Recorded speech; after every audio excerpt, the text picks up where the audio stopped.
The headache started in August, sharp and sudden like someone driving a spike through my skull. By September they were daily.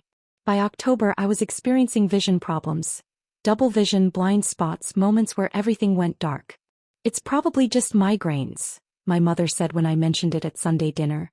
She was a nursing supervisor at County General Hospital, 20 years in healthcare. "You're stressed. Take some ibuprofen." My brother Kevin nodded. "Mom's right. You always overthink health stuff. Just stress headaches." I was 28, a software engineer for a tech startup, and I knew something was wrong. "Mom, I'm having vision problems." "That's not normal. Lots of migraines cause visual disturbances. It's called migraine with aura. Very common." "You're catastrophizing again, Sarah. I've never had migraines before." "Well, you're getting older. Your body changes. Welcome to your late 20s. My father, who worked in hospital administration at the same facility, barely looked up. "Your mother's the medical expert. If she says it's migraines, it's migraines." I left dinner with my head pounding. The next week I collapsed at work during a team meeting. One moment I was presenting code architecture, the next I was on the floor seizing. I woke up in the emergency room at Metropolitan Medical Center. A neurologist, Dr. Elena Rodriguez, sat beside my bed. "Sarah, you had a seizure. We've done an emergency CT scan and there's a mass in your brain. A significant one. We need an MRI immediately." "A mass? Like a tumor?" "That's what I'm concerned about. Based on the location and your symptoms. Headaches, vision problems, now the seizure. This needs immediate attention." The MRI confirmed it. A 4-centimeter tumor in my left temporal lobe. The biopsy would determine if it was malignant, but regardless, it needed removal soon. My neurosurgeon, Dr. James Mitchell, was one of the top specialists in the region. "Sarah, this tumor is causing increased intracranial pressure. Whether benign or malignant, we need to remove it. The surgery is complex. It's near critical brain structures. But I've done hundreds of these. We're scheduling you for surgery in 2 weeks. 2 weeks. Is that safe?" "It's the earliest we can get you in. We can't wait much longer. The seizures will worsen and there's risk of permanent brain damage if we delay." I called my mother from the hospital. "Mom, I collapsed at work. I had a seizure. They found a brain tumor. I need surgery in 2 weeks. Long pause. "A brain tumor? That seems very dramatic, Sarah. Are you sure these doctors know what they're talking about? Sometimes ER physicians see things on scans and jump to worst-case conclusions." "Mom, I've had an MRI. There's a 4-centimeter mass in my brain. I'm having a biopsy tomorrow." 4 centimeters seems large for something that just appeared. "Are you sure you didn't just have a panic attack?" "Panic attacks can cause seizure-like symptoms." The neurologist said it's definitely a tumor. The neurosurgeon said it needs to come out immediately. "Who's your neurosurgeon?" "Dr. James Mitchell." Pause. "From Metropolitan Medical?" "Yes." Another pause. "Well, I suppose he's competent. But brain surgery seems extreme for what's probably just a small benign growth. Have you considered monitoring it? Surgery has risks." Dr. Mitchell said the tumor is causing dangerous pressure. I could have permanent damage if we don't remove it. Neurosurgeons always want to operate. That's how they make their money. I really think you should get a second opinion. And honestly, the timing is terrible. Thanksgiving is in 3 weeks and we're hosting. I've invited 15 people. We need you there to help set up." "Mom, I have a brain tumor. I'm having surgery. And you'll probably be fine by Thanksgiving. Brain surgery recovery isn't that long for minor procedures. Just schedule it so you're recovered in time. We're doing dinner at 2 and I need you there by noon." "This isn't a minor procedure. You're being dramatic. People have brain surgery all the time and go back to work in days.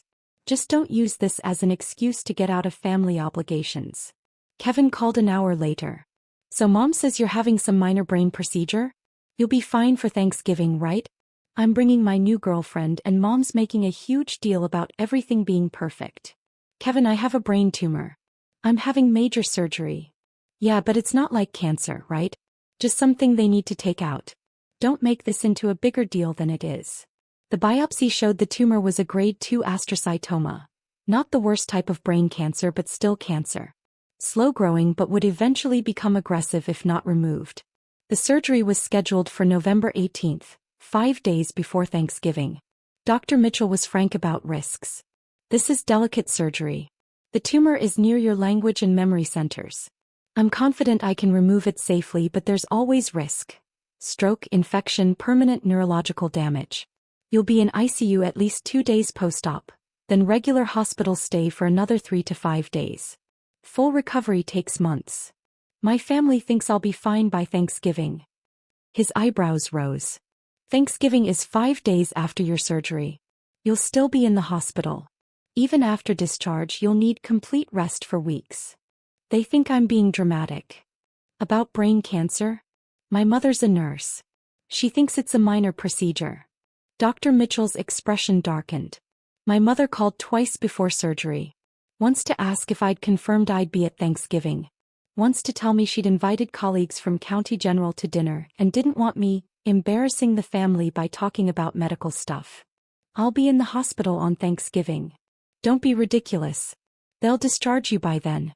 Just tell them you need to leave. Mom, I'm having major brain surgery. I'll be in ICU. You're so negative. That attitude will make your recovery harder. You need to be positive. Mind over matter. I had the surgery on November 18th. Dr. Mitchell said it took 7 hours.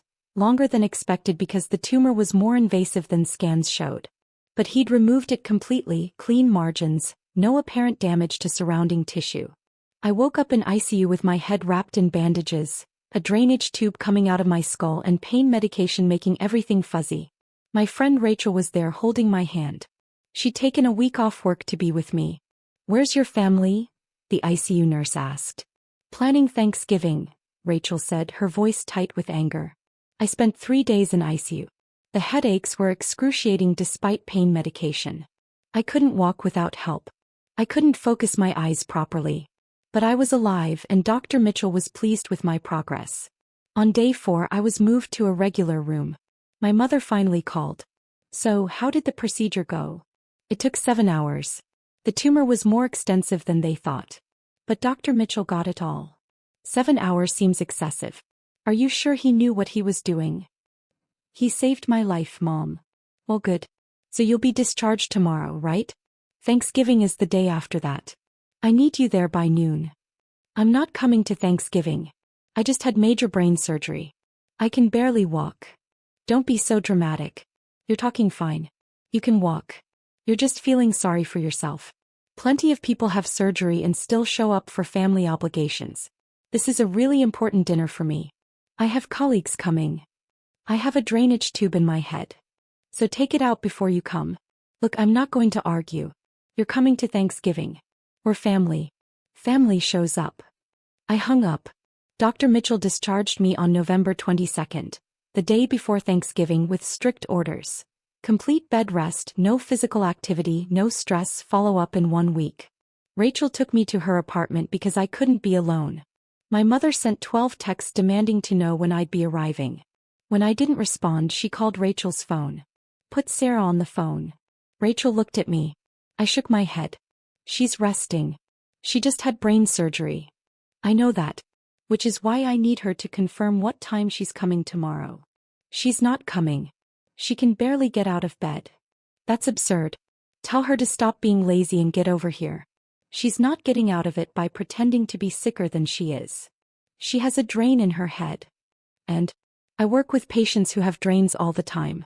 They manage fine. Sarah's just milking this for attention. Put her on the phone right now. Rachel hung up. Thanksgiving afternoon, I was lying on Rachel's couch trying to keep down soup when my phone exploded with messages. Not from my mother, from my Aunt Linda, my cousin Beth, and several family friends. The messages were all similar. I can't believe what your mother just said about you. What happened? I asked Rachel. She pulled up her laptop. Someone had live-streamed my family's Thanksgiving dinner on social media. Not intentionally. My mother's colleague, Dr. Patricia Chen, had been doing a Facebook Live showing the beautiful spread, and the camera had caught everything, including my mother's speech. I want to thank everyone for coming, my mother was saying, wine glass in hand. It's wonderful to have our County General family here. I'm sorry my daughter Sarah couldn't join us. He's always been a bit dramatic about health issues. She had a minor medical procedure this week and has decided to use it as an excuse to skip family obligations. You know how young people are, always looking for attention. Several guests nodded sympathetically. What kind of procedure? Someone asked. Oh, just a small thing. They removed some benign tissue from her head. Routine outpatient stuff, really. But she's acting like it's some major ordeal. I tried to explain that recovery is mostly mental. You just have to decide to be fine and power through. But she's always been weak-willed about discomfort. Dr. Chen's camera caught everything.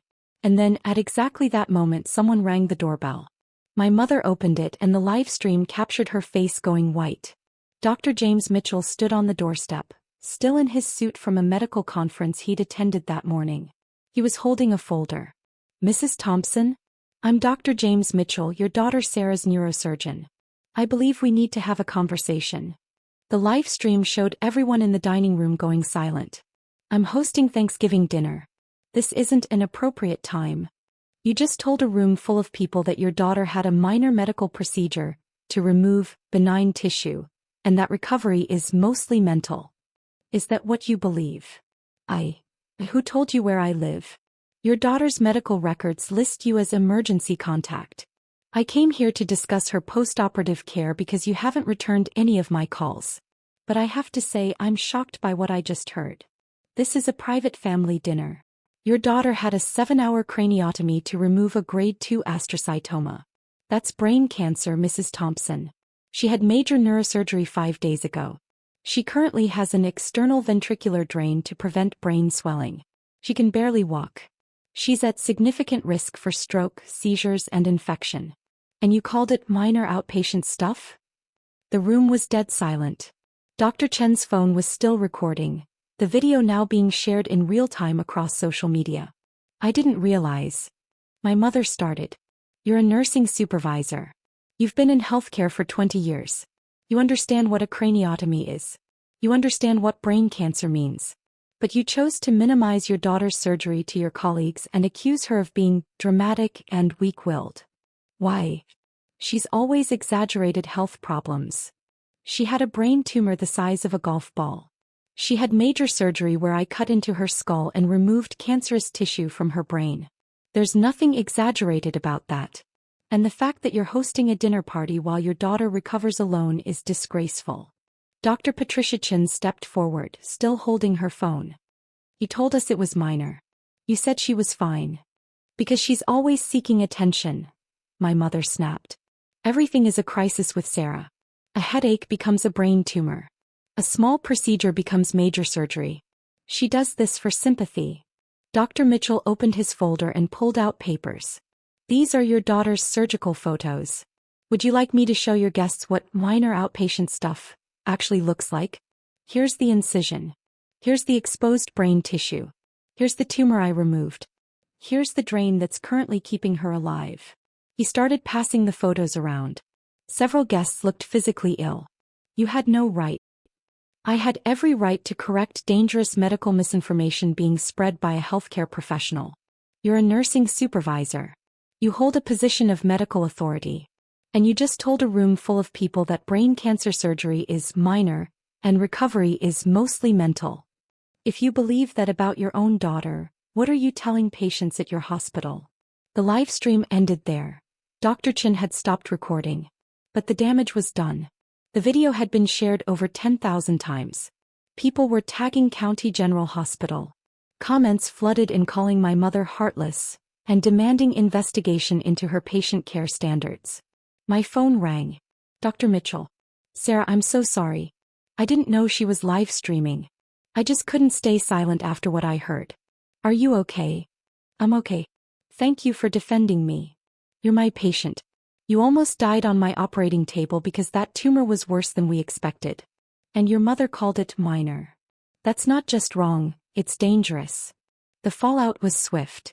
By Friday morning, County General Hospital had placed my mother on administrative leave pending investigation into her concerning statements about minimizing serious medical conditions.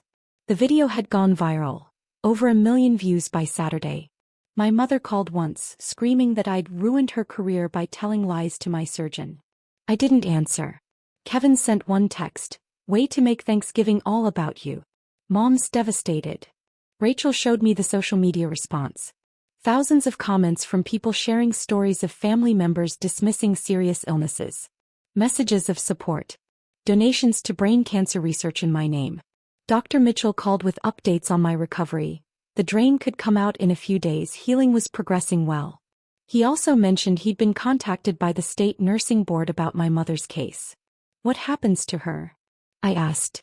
That's not for me to decide. But when a nursing supervisor publicly states that brain cancer surgery is minor and recovery is mostly mental, it raises legitimate questions about her clinical judgment. The investigation concluded in January. The nursing board found that my mother had demonstrated serious lapse in medical knowledge and concerning dismissal of patients suffering, inconsistent with nursing standards. Her license was suspended for 6 months. She was required to complete remedial training in patient assessment and empathy, and she was terminated from County General. She blamed me entirely. So did Kevin. So did my father, who'd said nothing during the entire ordeal. I underwent follow-up scans every 3 months. No recurrence. Dr. Mitchell remained optimistic. I returned to work part-time in February, full-time by March. Rachel became more than my friend. She became my sister in every way that mattered. I'm 30 now, 18 months post-surgery. My scans remain clear. My hair grew back over the scar. I still get headaches sometimes, but they're manageable. My mother tried to contact me once after her license was reinstated. She wanted to talk about what happened, and suggested I owe her an apology for telling lies that destroyed her career. I blocked her number. Dr. Mitchell still sends me updates about brain tumor research. Rachel throws me an annual Still Here party on my surgery anniversary. My family sends nothing. That Thanksgiving livestream still circulates online sometimes, used in medical ethics classes as an example of how healthcare workers can lose perspective. Dr. Mitchell's speech has been quoted in articles about patient advocacy. My mother called brain cancer minor. She called my struggle for survival attention-seeking. A neurosurgeon who'd saved my life drove to her Thanksgiving dinner and told the truth. The world watched. The consequences followed. And I learned that sometimes the family you choose, Rachel, Dr. Mitchell, the strangers who sent support, matters more than the family you're born into. Some headaches are just headaches. Mine was a brain tumor. Some procedures are minor. Mine was 7 hours of brain surgery. Some people deserve their medical licenses. Some don't. And some Thanksgiving dinners change everything.